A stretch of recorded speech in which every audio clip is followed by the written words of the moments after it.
नमस्कार, आपका स्वागत है। मैं हूं आपके साथ आनंद शर्मा। हम लोग इस वक्त मौजूद हैं नीमराना में और इलेक्शन की तारीखों का ऐलान हो चुका है और इस बीच तमाम से धुरंधर जितने भी धुरंधर थे रणभूमि में दिखाई दे रहे होंगे।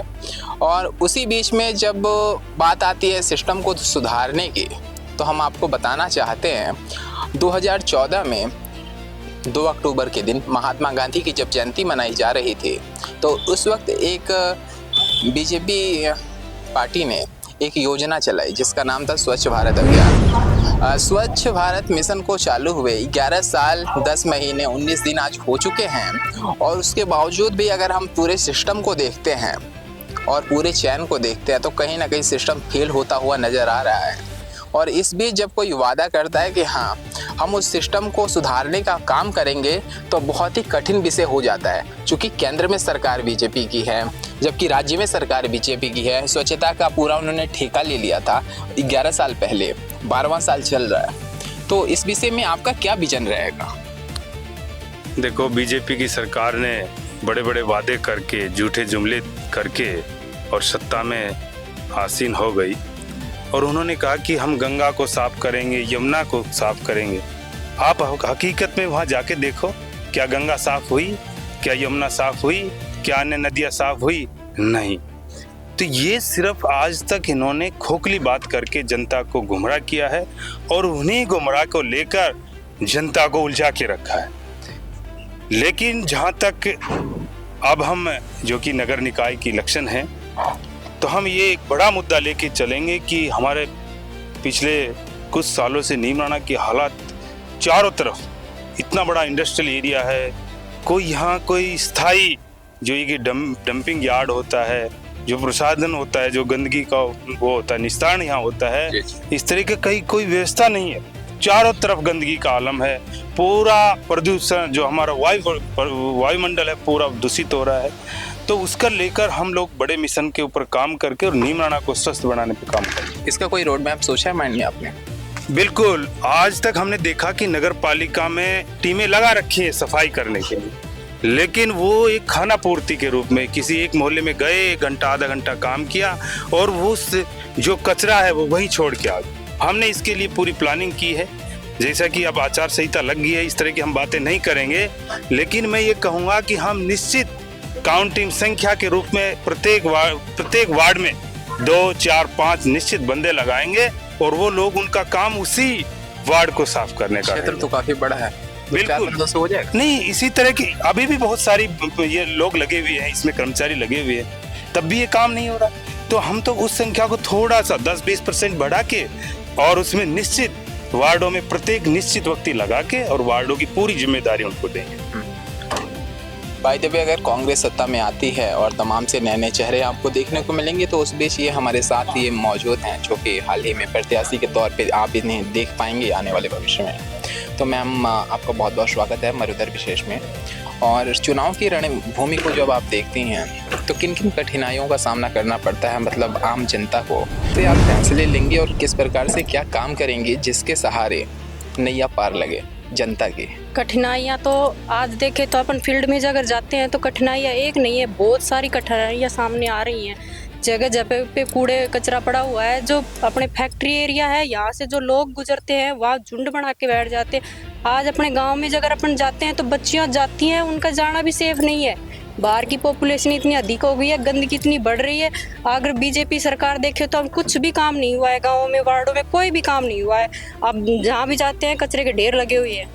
रोड लाइटों की बहुत गंभीर समस्या है। रात के समय में आप बिना मोबाइल के टॉर्च या फ्लैश लाइट के आप कहीं जा नहीं सकते। रोड लाइटें तो सिर्फ नाम की रह गई। यहाँ पे लाइटें हैं, वैसे कुछ जड़ता वगैरह उसमें कुछ भी नहीं है। लाइट सिर्फ नाम की दिखाई देती हैं, जब रोड पे चलते हैं तो या फिर लाइट है, लेकिन वो जड़ती वगैरह कुछ भी। रात को बच्चियाँ, शाम को अगर बच्चे बाहर निकलते हैं तो उनका जाने का भी काम नहीं है, ऐसा मतलब माहौल हो रहा है। पानी की भी समस्या है। पानी का तो बहुत ज़्यादा समस्या है, ना तो निकासी की समस्या है और आता भी नहीं है पानी। गाँव में लोग बहुत परेशानी, दूर दूर से पानी लेके आते हैं। जनता जानना चाहती है समस्या का समाधान आप कितने दिनों में कंप्लीट कर दीजिए? समाधान तो होगा ही। अब बीजेपी ने तो कुछ किया नहीं, अब कांग्रेस के ऊपर लोगों ने आस लगा रखी है। लोगों की कांग्रेस से बहुत मतलब आस है, भाई कांग्रेस ही कुछ करेगी अब तो। चुनावी रणभूमि में जिन योद्धाओं की बात की जा रही थी उसमें हमारे साथ आज मौजूद थे दावेदार कांग्रेस पार्टी की तरफ से कविता वेद प्रकाश सैनी, जो कि हमारे साथ मौजूद थे। तब तक के लिए बहुत बहुत शुक्रिया, धन्यवाद, आभार।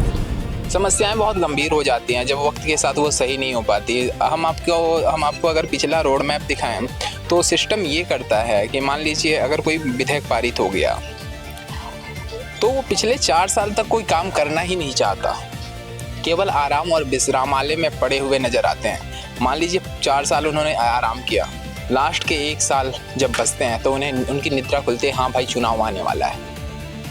तो कहीं ऐसी सिचुएशन दोबारा से तो क्रिएट नहीं होगी। नहीं, ऐसा तो नहीं है कि जो नींद है कहीं शुरू में ही खुल जाए और बाद में जनता भी उससे संतुष्ट रहे। नहीं, हमारी पार्टी की विचारधारा हमेशा से रही है कि फर्स्ट डे और लास्ट डे, हम फर्स्ट डे जो काम शुरू करते हैं उसी गति से लास्ट दिन तक काम करते हैं। जन सेवा हमारा मूल मंत्र है। सभी नहीं, जनता तो कहती है कि आप विश्राम कीजिए, उसकी कोई आवश्यकता नहीं है, आप विश्राम कीजिए, लेकिन हाँ सिस्टमेटिक तरीके से जिस काम का समय सीमा 1 महीने का दिया जाता है उसे 1 महीने के अंदर कंप्लीट कर लीजिए। देखा जाता है कि हाँ कोई काम होता है तो वो खाली वैसे का वैसे ही पड़ा ही रह जाता है। तो इसकी गति को सुचारू रूप से तेज कराने का काम होगा या वैसे ही? बिल्कुल। हमने पिछले दिनों ये हमारा नागोड़ी सिलारपुर रोड है जो काफी 4-5 माह से बिल्कुल बंद पड़ा है, उसके लिए हमने प्रशासन को बार ज्ञापन दिया है। और नीमराणा वाला ये जो बावड़ी वाला से सिलारपुर जो रोड जा रहा है, अच्छा, आप वहाँ जाके देख के आना किस तरह की हालात है। आए दिन किसानों, विद्यार्थियों और राहगीरों को परेशानी होती है, दुर्घटनाएं हो रही है। एक तरफ की पट्टी बना के और जनता को परेशान करने के लिए छोड़ दिया। आप सुविधा के नाम पर लोगों को परेशान ज्यादा दिन तक नहीं कर सकते। तो इन सब बातों को लेकर हम लोग आगे बढ़ रहे हैं और इन पे हम काम करेंगे। आज नीमराणा की मूलभूत सुविधाएं, नीमराणा पूरी तरह से वंचित है। गंदगी का चारों तरफ आलम है, न गंदे पानी की निकासी है। आए दिन मेन मार्केट में जाम लगता है। यहाँ कोई स्थायी बस स्टैंड नहीं है। इन सब बातों, यहाँ इतना बड़ा इंडस्ट्रियल एरिया, जापानी जॉब, भारतीय कंपनियां, लेकिन उसके बावजूद हमारे लोकल युवा आज बेरोजगारी की दर ठोकर खा रहा है। तो इन सब बातों को लेकर और सबको साथ लेकर, रोजगार की समस्या तो शुरू से रही है, वो तो सिस्टमेटिक तरीके से ही नहीं क्यों रही है, मैं यही तो कह रहा हूँ। इतना बड़ा रोजगार का यहाँ जब स्कोप है। हमने जब आम जनता से पूछा तो उन्होंने कहा कि जो जापानी कंपनियां या जो आसपास की फैक्ट्री और इंडस्ट्री हैं ये करती क्या है, बाहर के लोगों को हायर करती हैं, लोकल लोगों को नहीं लेती है। ये भी तो एक गंभीर समस्या है। तो कहने का मतलब ये है कि जो आपका जो आसपास का पूरा इलाका आता है इसके अंदर मतलब सिस्टमेटिक तरीके से इस प्रकार से क्यों नहीं लोगों को लिया जाता है कि हाँ आसपास में ही नौकरियां मिल जाएं। बिल्कुल, इस तरह के लिए पहले भी हमने प्रशासन को इस तरह से अवगत कराया है कि प्रशासन और कंपनियां जो हैं अपने स्तर से इस तरह की नीति का निर्धारण करें, कोई निश्चित क्राइटेरिया करें, 20%, 30% कि लोग इतने % लोकल लोगों को यहाँ रोजगार हम देंगे। इस तरह की नीति का निर्धारण करेंगे तो निश्चित है हमारे एरिया में बेरोजगारी की जो समस्या है वो दूर होगी और उसके लिए हम लोग प्रयास करेंगे, लड़ाई लड़ेंगे और ऊपर सरकार तक हम लोग जाएंगे। चलिए, बहुत बहुत शुक्रिया आपका।